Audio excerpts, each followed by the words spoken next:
Les conteneurs. Cette image, Nidal, 34 ans, activiste écologiste, ne l'aurait manqué pour rien au monde. Le chargement de 213 containers bourrés de déchets. Les mafias comptaient les enterrer en Tunisie dans le plus grand secret. Ils repartent vers là d'où ils sont venus, le sud de l'Italie. C'est un jour peut-être historique pour les activistes parce qu'on a atteint notre objectif, celui d'imposer le retour de ces conteneurs. Il aura fallu près de 2 ans de combat. C'est une manif qu'on a fait donc près de l'ambassade italienne.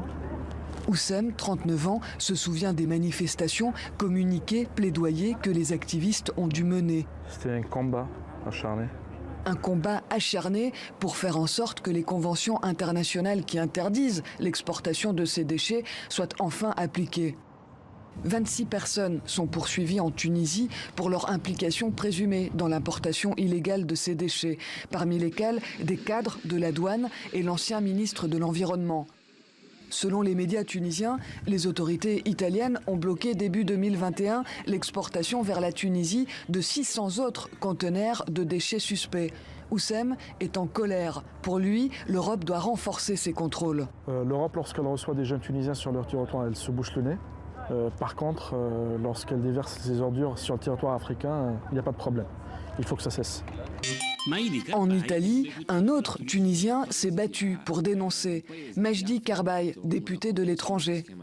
Lui aussi s'est démené pour parvenir à faire rapatrier ses déchets, en alertant les médias italiens sur ce scandale.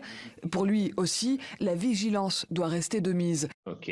Parce que les réseaux mafieux n'abandonneront pas ce business juteux. Il y a ce qu'on appelle des organisations criminelles qui partent de l'Italie et qui ont des ramifications dans l'administration tunisienne. Retour en Tunisie, où Nidal tient à nous montrer ces décharges sauvages qui pullulent. L'affaire des déchets italiens a fait d'autant plus scandale que les infrastructures tunisiennes ne permettent pas au pays de traiter ses propres déchets. Donc là, vraiment, ce qu'on voit autour de nous, c'est un paysage qu'on retrouve dans d'autres sites partout en Tunisie et qui montre que le système a atteint ses limites et donc l'arrivée d'autres déchets, c'est vraiment comme un coup de massue. Nidal et Oussem et la société civile tunisienne ont remporté une bataille, mais pas la guerre. Comme une récompense, ils assistent aux premières loges au départ du navire. Escorté par les autorités, le bateau quitte enfin la Tunisie.